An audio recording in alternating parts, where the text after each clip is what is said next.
everybody. Welcome to the Hallmarkies podcast. And we are really excited today. We love having members of the When Calls the Heart family with us and actors. And we're so excited to be talking with Charlotte HEGELE today. And Charlotte, thank you so much for coming on the podcast. Rachel, thank you so much. I'm really happy to be doing this podcast. And I'm happy to be chatting with you about When Calls the Heart and whatever other fun questions you might have. Well, yeah, we have always been a big fan of Julie, and I wanted to have you on. I don't know why it's taken this long, so I'm just so glad that we were able to make it work. So, yeah.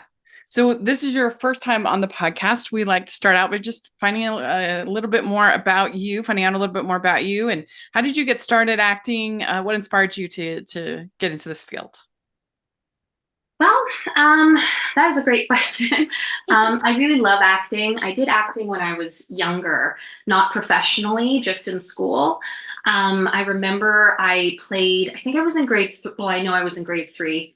Okay, first of all, but prior to that, I loved singing. So I used to sing like in choir and stuff, and I found it very freeing to be able to have that sort of performance moment. Yes. And I felt good at it. You know, it gives you a good feeling to be good at something that's artistic. So then when I was in grade 3, I got cast as this character in my class play that was this dragon, and it was wonderful because I actually have a learning disability, and this character had no lines, and I think that my teacher did that on purpose. But it was very physical, and it was a character. So I made everybody laugh like so much when we were like trying to figure out who's going to do what role. And again, it just made me feel very confident and like, oh my gosh, I might actually be really good at this. And yeah, from there, I did in high school a number of community theater plays. And then I went to Humber College for when I was 17 for 2 years. And it's Humber is a wonderful school in Toronto, Ontario, Canada. And they have 3 different acting programs. And they're all diploma programs. So the first one is for theater. The second one is for comedy. So there's actually quite a few big Canadian comics that have gone through Humber. I don't know if you know Nathan Fielder. He's done a lot of really. It sounds familiar. Yeah. He's very funny, but he went to Humber, for example. And then they have a program that I did, which is film and TV acting. So I went there for 2 years. I got a very good education. And then when I graduated, I got my agent. And then the rest is in history. So what were some of the roles that you had in different plays and stuff growing up? Oh, man. I did have any iconic ones? Pardon? Did you have any iconic ones, like any big musicals or anything like that? Oh, yes. I was the lead. Oh, man. When I was in grade 9, I made a lot of enemies in high school. Yes. I was the lead of the school play in grade 9, and I got to act with all the grade 12 and 11. Oh, so all the girls in my grade were like, you get the whole.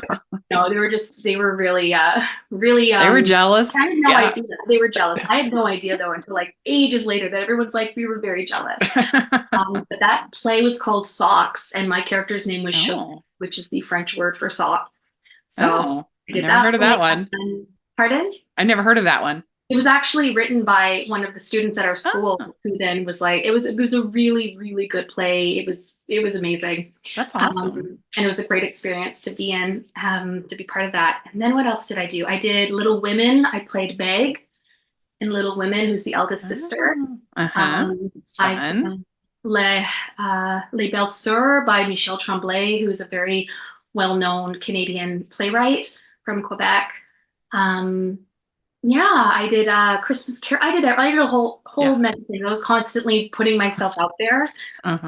Yeah. So if we ever get our dream fantasy When Calls the Heart musical episode, you'd be on board. Yeah, definitely. I've been preparing for that my whole life. Yeah, I do sing. I still sing. And some of the things I've done on television required singing. So I'm still continuing with that training and stuff. Yeah.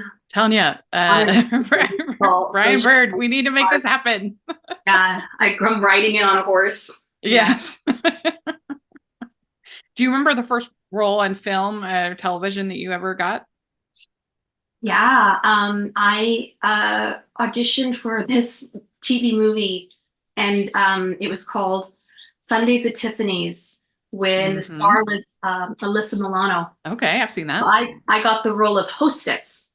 So I remember my lines pretty well. Like, and I was so nervous because first of all, I'm acting, and I acted with her. We had 5 lines, or I had 5 lines in total. We just went back and forth, and she eventually found the cute chef in the back of the restaurant she was in love with, right? Uh-huh.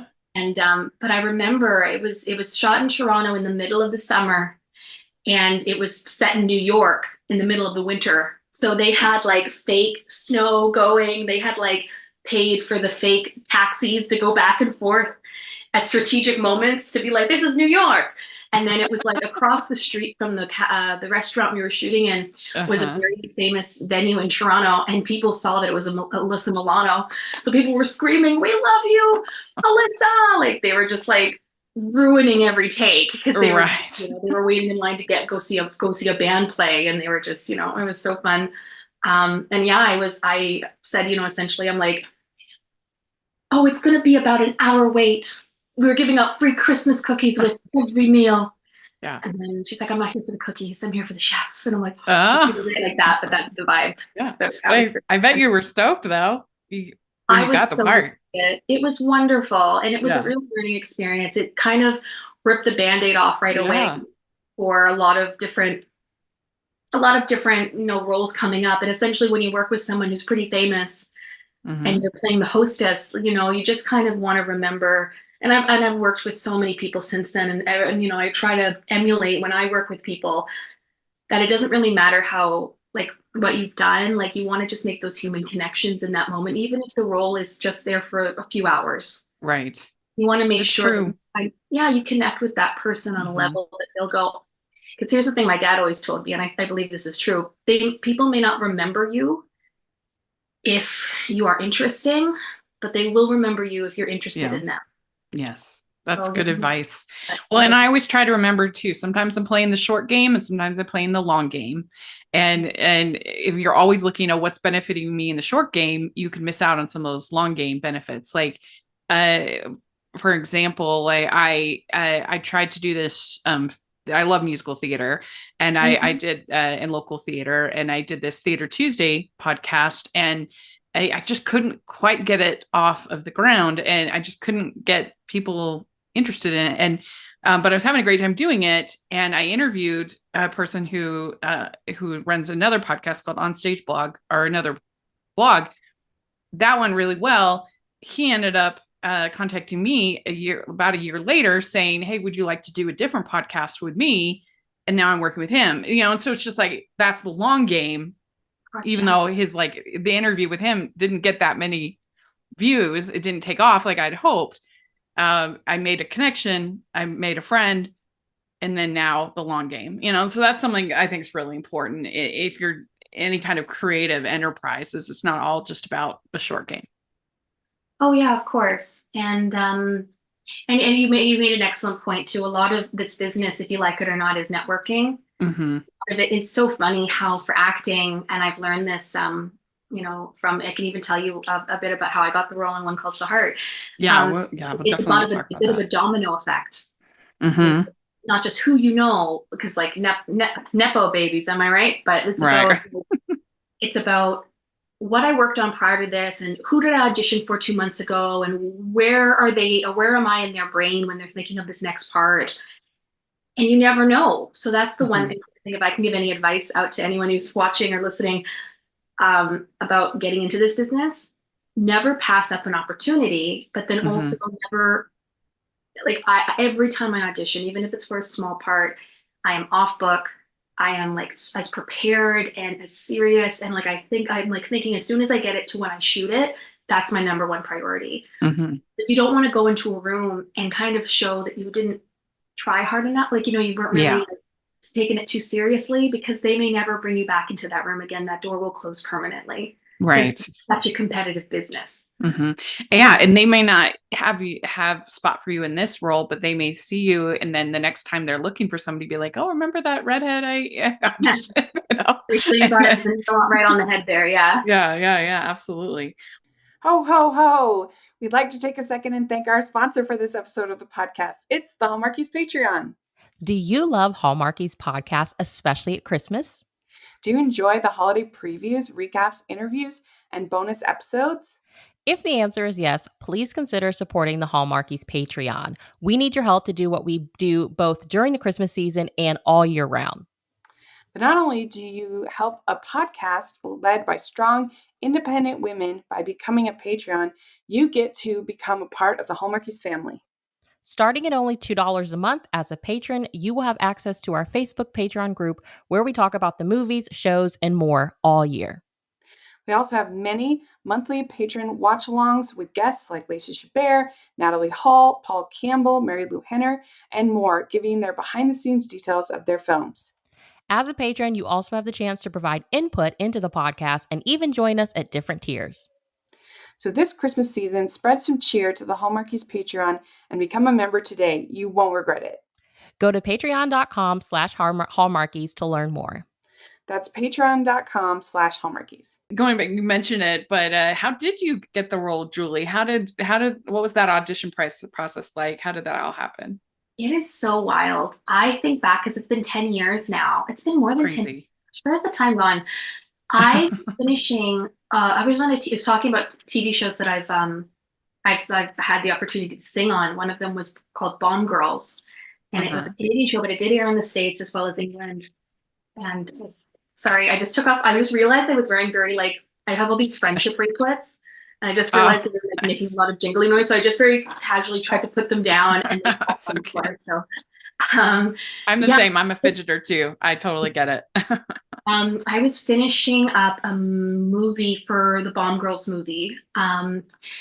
And it was so interesting. I talk about it with my dad sometimes too. I ended up, and this is a bit of a saga story, because again, it shows you just how you should never pass up a single opportunity in this business because you never know. Yeah. So I had been invited, I think I had just wrapped my Bomb Girls movie for that day. And then I got invited to this screening of a movie called Dallas Buyers Club. And it hadn't really been put in theaters yet. It was a private screening, and Sarah Polley, who is a very, very well-known and very talented filmmaker up in Canada, was doing a private screening for it because she was friends, I don't know if she still is, but at the time with Jared Leto, they were wanting him to get an Oscar. So I went, and I remember I'm like, I really want to go to this fancy, because I don't get invited anywhere. I'm so stoked. I got an invite. Yeah. And then I get the audition for When Calls the Heart. And the tape was due the next day at around noon, maybe like the afternoon, but I try to always get it in out earlier than that, just in case. And I was talking to my dad, and I was like, Dad, I just finished shooting. I really want to go to this event. Maybe I should cancel the event. Maybe I don't. And my dad's like, let's just take a breath, take your script, go get a Starbucks, go sit in Starbucks, and I'll run the lines with you. And then go to the event, and then we'll run lines again, and we'll shoot it for tomorrow. I said, okay. So I said, the character's Julie, and she comes in on a horse. So, I did all of that work with my dad on the phone, and it was just such an amazing experience because I ended up going to the event. I met Sarah Polley. I've met other people. And then the next day I went and shot the self-tape. And even back then it was a self-tape? It wasn't in person? Well, because I was shooting in Toronto. I had just okay. Yeah, I'm actually based in Toronto, but I was also, the movie I was shooting was in Toronto. Okay. They don't typically, for When Calls the Heart, look for talent all over the place. They try to pick Vancouver talent. Or, they will look all over the place, and then maybe it's someone from the States or someone, so. But yeah, so I ended up sending in my tape the next day. And I think that was maybe a Monday or a Tuesday. I heard back. I didn't have to do an in-person audition. I heard back on Thursday that I got it. Oh my gosh. And then I was on the horse on Monday or Tuesday the next week. And now I've been on the show for 10 years. So people say oh, maybe should I even send that? I don't know. It's do it. You never know. It could be the, changing role of your life, or maybe again for not this role, but maybe someone the next role that they think of, they'll say, oh, she did such a good tape, it was so good, let's bring her in for that. So love that. That's great. Did you call your dad just freaking out? Oh yeah, every time I've ever got a role, I've always, big roles, even but I always call my parents But yeah, my dad's, I said, like, it's amazing. Like, if I, for whatever, even if just something small had changed, maybe I wouldn't have got it. But I will say this, on Bomb Girls, talking about the domino effect, the reason they wanted me to tape was because I had worked with a director on Bomb Girls the year before named Ann Wheeler. And Ann is a brilliant director, and she ended up suggesting me for the opportunity to get the tape in the mix. She's like, "Oh, what about Charlotte Higley? She's Canadian." And I had no idea until after the fact that it was because Anne mentioned my name, got my foot in the door as well. Yeah. Now, was Julie pretty much as presented on screen, or did you work kind of with the character, bring your own voice to the character? What do you mean? Did like your own personality to the character? Because she's so spunky. Yeah, but I mean, Julie's very different than me. Okay. Yeah, she's like feisty in a way that I wish I could be more, confident in a way, bold in a way that I wish I was more in my own life. But it's like sort of dependent from character to character. And not all performers do it like this, but I do try to base a lot of my moments of connection, because that's most of what you see on TV. Some of it is like a monologue, or it's like a moment by yourself but for most of what you see on television is you and another person. So when I try to make those connections on set, I really do try to bring like a genuine moment to it. But then there's so many elements to different ways you can break down a scene or a script, and character work is definitely something I do for every character I get. I'm not going to come in necessarily and be like a completely different version of myself, but maybe I'll bring in moments to make it grounded for myself, but then also be like, well, how is this character, like, flesh her out in a way that makes her seem really realistic. Yeah. Would you like to see Julie back together with Tom? I mean, sure, why not? But we'll say this.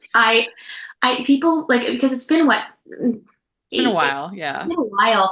Would you want to get together with your ex-boyfriend? Like, you know what I mean? Like, maybe. I don't think at this point Julie's like pining over the idea. Right. I want her to be happy. If it's meant to be, it's meant to be. But yeah, I really liked Julie's and Tom's relationship. That was fun. Yeah, it was very fun. But they were babies. Yeah. They were babies.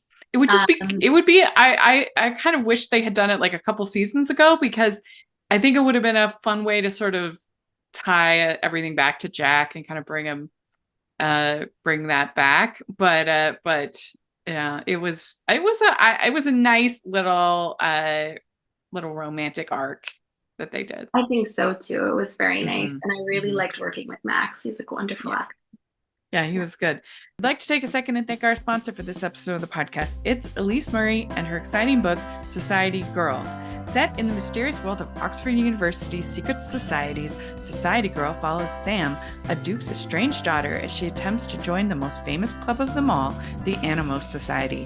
Her final initiation challenge is simple: find a man, convince him she's in love with him, and then break his heart in humiliating fashion.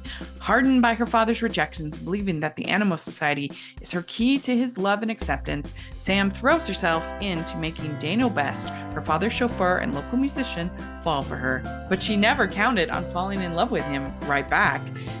Fans of Colleen Hoover, Anna Hong, and Mia Sheridan will love Society Girl, a sweeping romance from bestselling novelist and screenwriter Elise Murray. Free for Kindle Unlimited users for a limited time. Go to elisemurray.com/novels/Society Girl for more information. Or you can use the affiliate link below. So Julie was going to be a teacher at a certain point. How do you think she'd do as a teacher? You think she'd be a good teacher? I'm not sure. I think that she would have been a great teacher.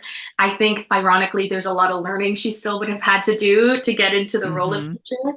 I think that there are elements of Julie that are going to forever be slightly, I don't want to say immature, just slightly naive. And maybe commanding the attention of a lot of children, because also in this time period, it's like not just certain age groups, it's like everybody, everybody. That might be challenging for Julie. But that being said, I think that she has the spunk and chutzpah that she could like take on the challenge and do it, but maybe not do it in the way that Elizabeth would, which is like, Mm-hmm.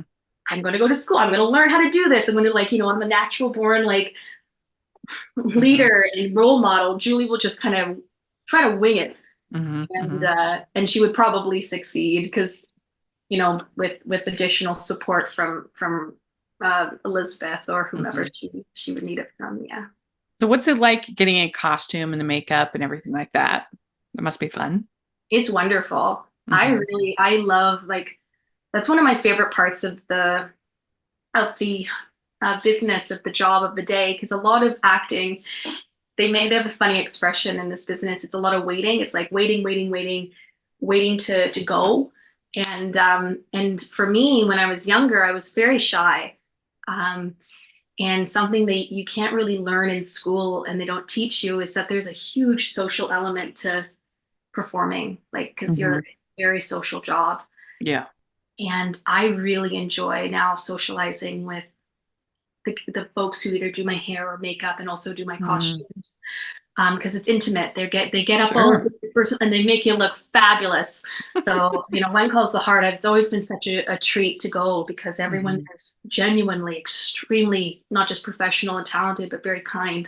So Mm-hmm. I've always had so I've been really enjoying that part of it, and the costumes are so beautiful. I've got to give a shout out to my friend Barbara, who is the head of costumes One Calls the Heart. I met her on season 5 of One Calls the Heart, and we are very good friends. I went to her wedding.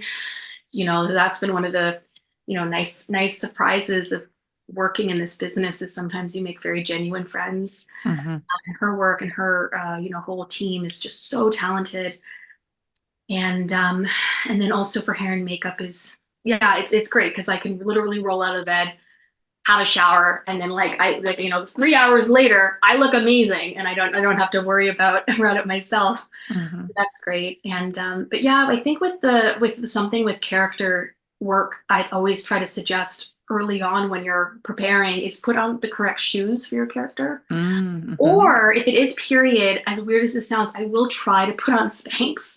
Like Mm-hmm. I will, like if they're supposed to wear a corset and I don't have a corset, I'll try to put on or something just to and then I will really think about every element of like, how would she sit? And but also Mm-hmm. how would she sit if she's been wearing this for 9 or 10 hours? How Mm-hmm. would the shoes feel if she's been wearing this like a little thing, like how if there's the collar, maybe at one point she's gonna get a little in that moment, it's just like it's not necessarily even it's like just imagine the tightness around the collar. So you really again fleshes out the ability to play with um, character. Mm-hmm. Mm-hmm. So Yeah. but then also Yeah. you can throw that all away and then really when I do work, really just try to connect with the person in the scene with you. Mm-hmm. You have to do So all that. Oh, sorry. yeah, no, you're fine. You have to do all that foundational work and then throw it away. Because if you're Mm-hmm. thinking about it too much in a scene, like you're That makes losing sense. the connection you have with the other actor. Yeah. Yeah, definitely. So do you have an opinion on Team Nathan or Team Lucas? It's funny. I have been asked this many times, and I get a very simple response. I'm Team Elizabeth, and I Yes. always have Well, been. she's your sister, so. Charlotte and Julie, because whatever makes her happy. At the end of this season, though, that was wild. It Because I was read wild. scripts because I only got the script that I was in, Yeah. and I kind of hear sometimes through my friends like, how's filming going? Like, what's going on? But really, it's like I don't get the spoilers, right? I want to watch it with everybody else. So that was a really wild ending. Was shocked. I couldn't believe that. I kept thinking, no way, they're not going to do it. Not after 3 seasons of like building.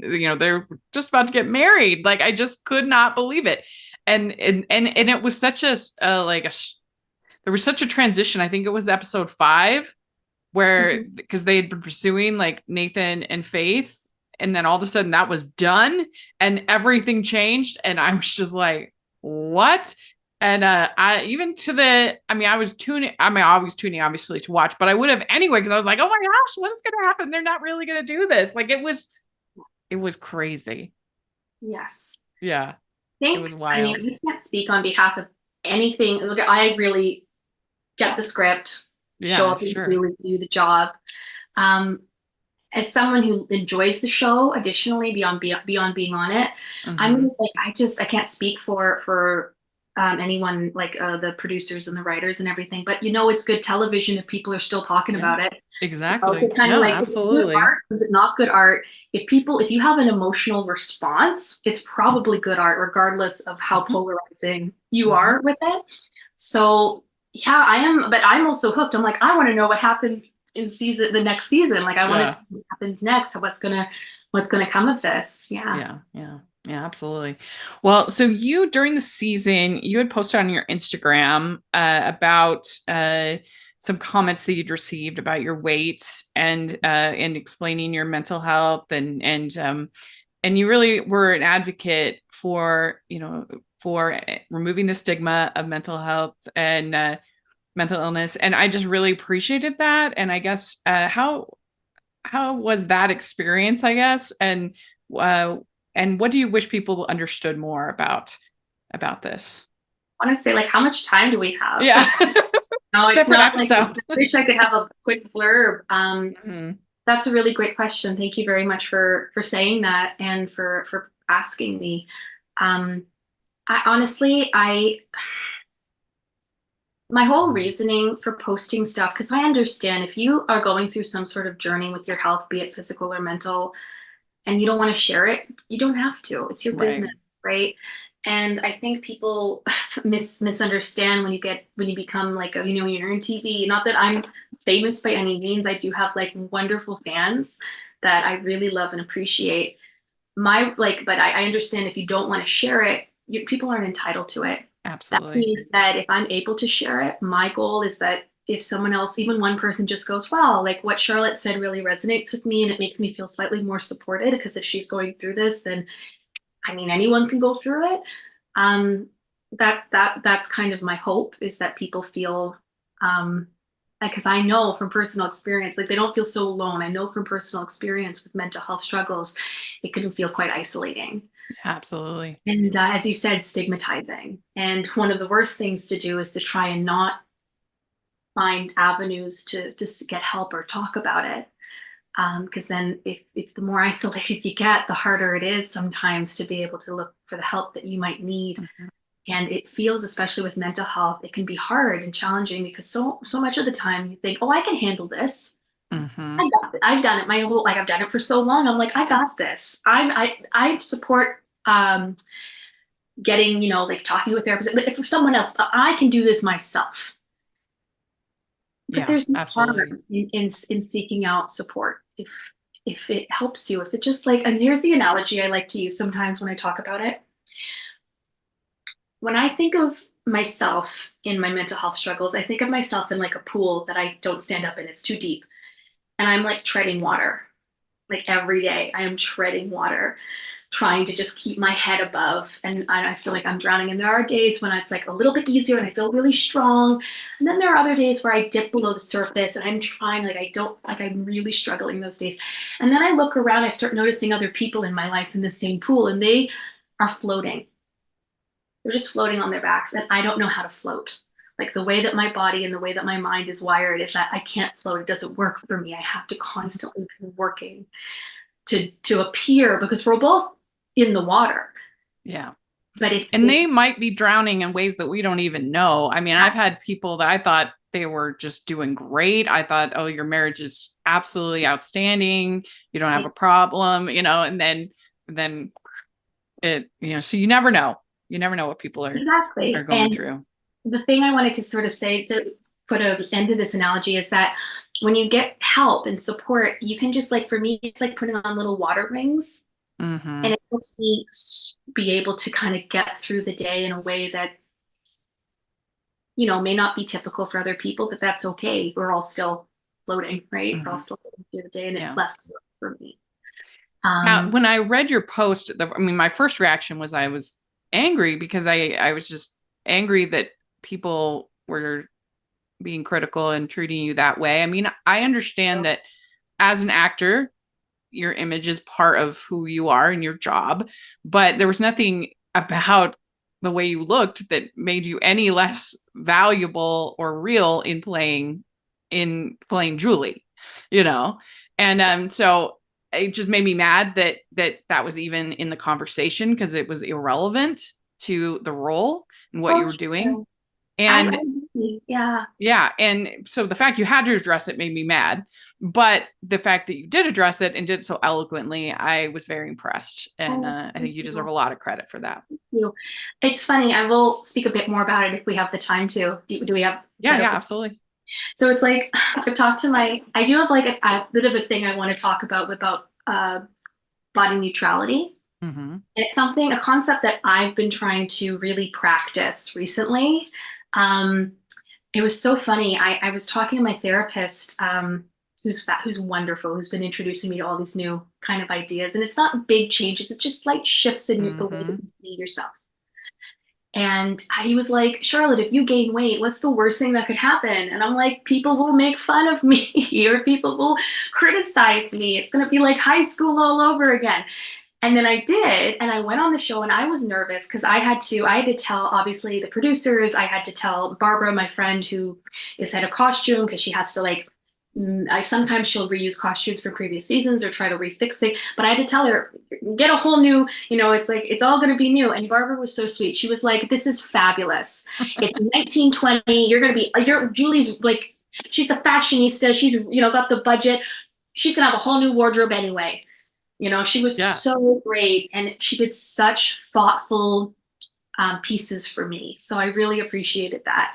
So that whole experience ended up being very positive. Everyone on set was positive about it.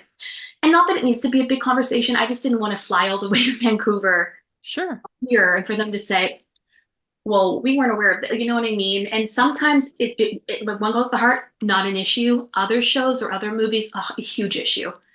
A huge issue. And I don't know if I put this in my post or not, but I had been acting. I've been acting professionally since I was 19. And the amount of times I've had to talk about my weight in an uncomfortable way in regards to like my job, it's wild. It's I've had to, talk about, even when I was the tiniest I've ever been, I had to, I had people commenting saying I needed to lose weight or I had a tummy, and then I needed to try and do Pilates or ballet to try and just get that a little bit less round. And some people are just built with little round tummies or little, squishier bits than other people. That's okay. Right. But I'm thinking back even to when I was so young, and that really instilled in me this sort of panic of it's going to be discussed, and I just have to, again, when we talk about mental health, I can handle this. I can control this in some way.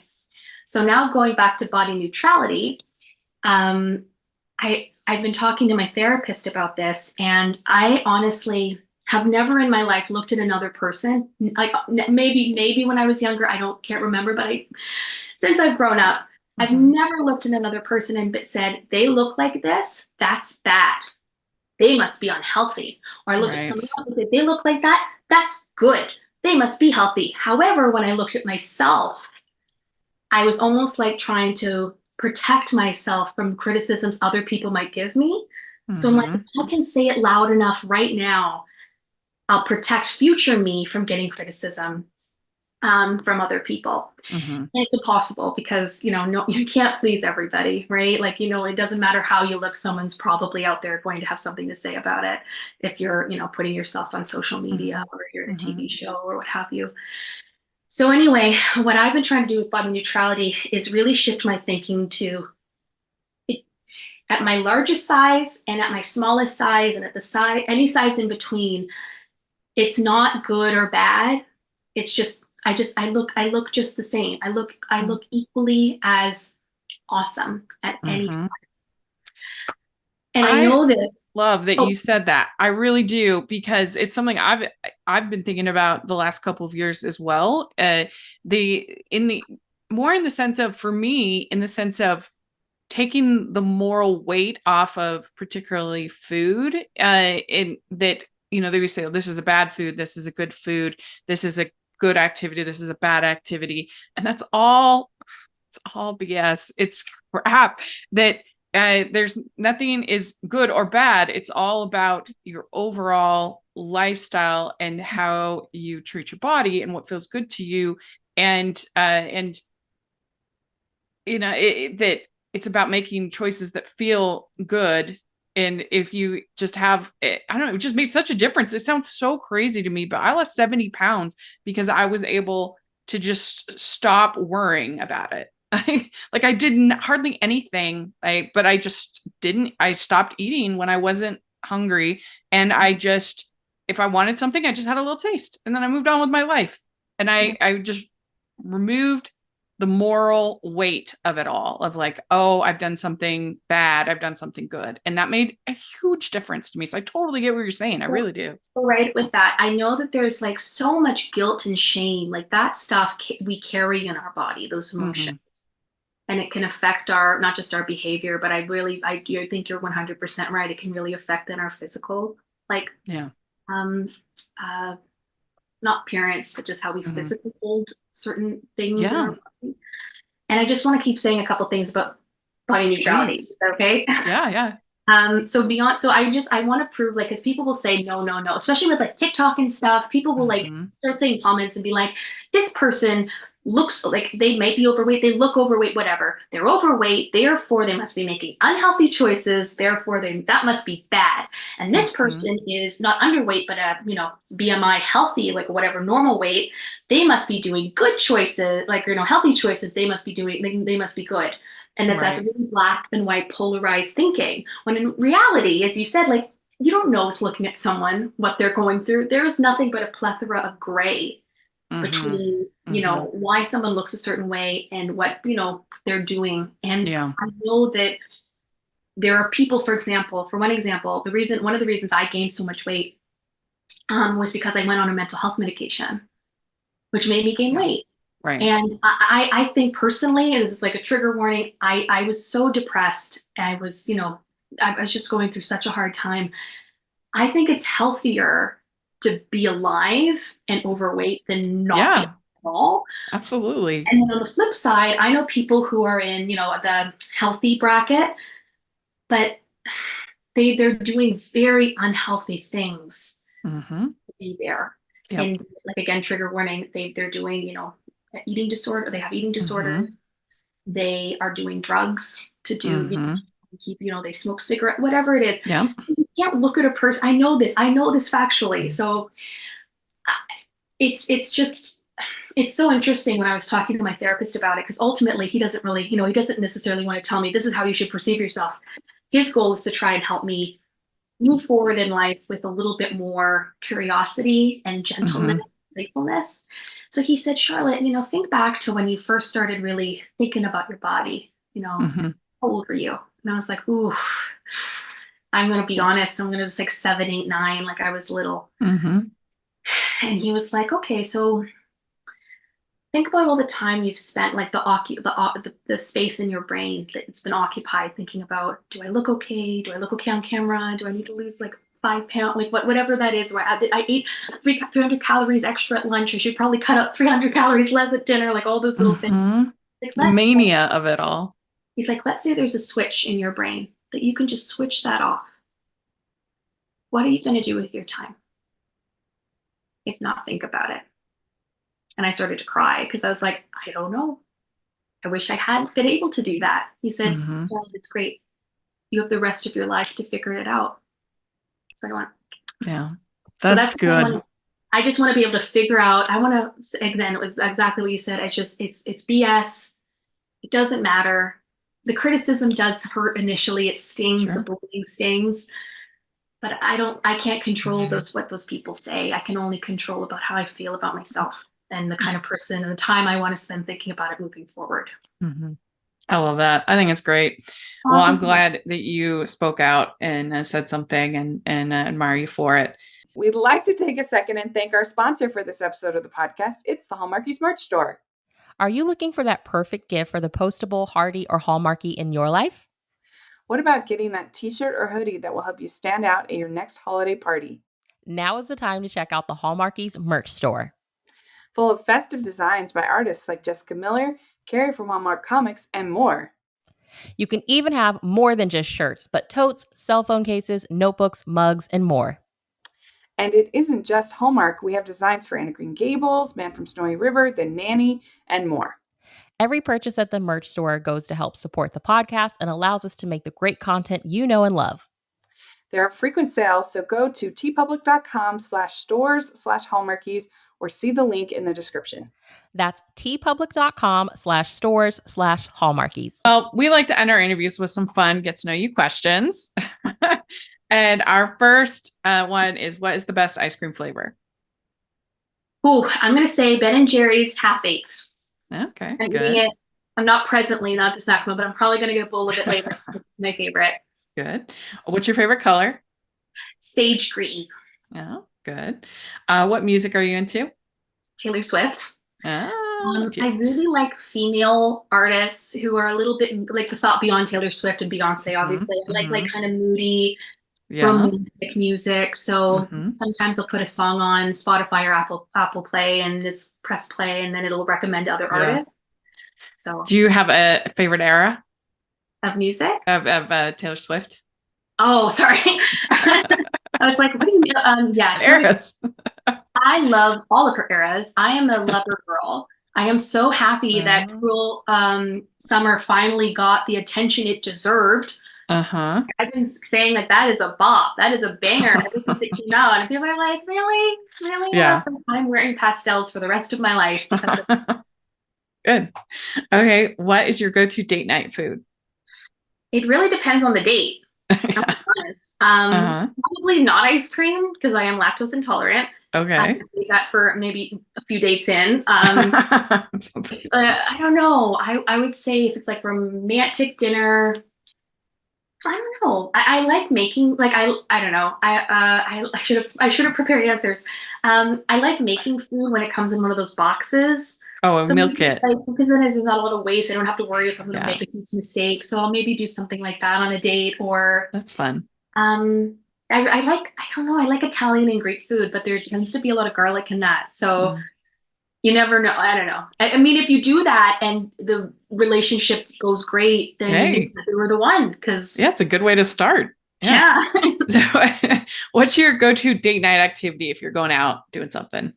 Oh my goodness. I'm gonna go out and do something. Holy moly. I mean, I'm gonna go out and do something. I like to do new things. As weird, as like kind of not of a good answer that is. I like doing stuff I've never done before. I really love going or here's something. I want them to take something and do something for me that I've never really done. So my boyfriend Aaron and he took me like ice skating when we first started dating. I learned I can't ice skate. And he's a skater. He used to be a hockey player, so he was like skating all over the place. And then on the flip side, I want to take him and do something he's not super familiar with that I really enjoy. So I'd take him to like an art gallery. So that's great. That's a good way to do it. All right. Which do you like better, dogs or cats? Dogs. And in fact, my parents' wiener dog Annabelle is sleeping on my bed. So I might bring her over to say hello. Cute. Dogs, all right. Cats are great, but I'm also allergic to cats. So. Which do you like better, beaches or mountains? Mountains. Okay. Yeah. What's your favorite holiday to celebrate? I love Christmas, and I also like Halloween. And so it's like Halloween happens in October, then it's my birthday in November, then it's Christmas in December. So I like that sort of time of the year because it's a lot of celebrating. Nice. And last question, what is your favorite Hallmark or romantic movie? It's funny you ask. Speaking about dogs, I watched this movie a while, like last month or maybe a little bit more than a month ago with my mom, and it just happened to be on TV, and we both loved dogs. It's got this actress, Charlotte Sutherland, in it, and I think it's Hallmark. And it's called Puppies of Christmas. Oh, okay. And I don't know if I would say it's necessarily my favorite Hallmark movie of all time, but it was definitely the best. But it was so funny because I was looking at all those dogs, and I was like, this has got to be a Hallmark movie. In what world were all these puppies perfectly trained? In every scene, they were just like, and I've worked with dog actors before, and even the most professional dog actor, they're a dog. Right. They can get easily distracted. But that movie was very cute. But my favorite romantic movie of all time is Ever After with Drew Barrymore. Oh, that's a good one. And that movie actually was one of the reasons I also wanted to be an actor. I had to do a project. That's a good movie. Grade 3 or something. I had to write like a movie review. I randomly picked that, and I was like, I want to be an actor so badly. Yeah, that's a good one. That's a good choice. How about Well, very yourself? good. You did it. Oh, You we answered got all it? the Okay. questions. I was just gonna start asking you what your favorite romantic movie was. Oh boy, that's a hard question. My Oh, how favorite. the tables have But turned, I think I Rachel. know. I think probably Bringing Up Baby is probably my favorite if we're including in like old school. Yeah, It's that's so great. good. Maybe that's probably my Well, thank you so much favorite. for having me, and thank you Yeah, so much for thank letting me you. go on about body neutrality. Yeah. I haven't really talked about it before on like a public setting, but I've been doing a lot of work about it, and I Oh, think good. I'm I so think it's glad. fun to like share that kind of element where you're just like, this really helped me. Maybe it might help somebody else to just not even like be like, oh, she's right, just to like plant the seeds to be Yeah. like, maybe I will think about that too, or talk to someone about it, or look it up, or Yeah. whatever. It's really, really good. I'm glad you did. And if people want to follow you, your social media, how do they do that? Oh yes, I do have social media. Thank you so much. I have oh man, I got it all. If you wanted to look up my website, it's officialcharlottehegele.com. However, I'm most active, and that has all the links to all my different pages. I am most active on my Instagram, and it is Charlotte Emma Hegele.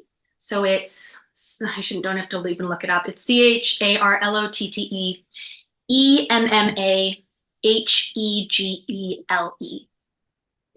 We'll have all that information in the description. You can Oh, definitely all follow Charlotte. That would be great.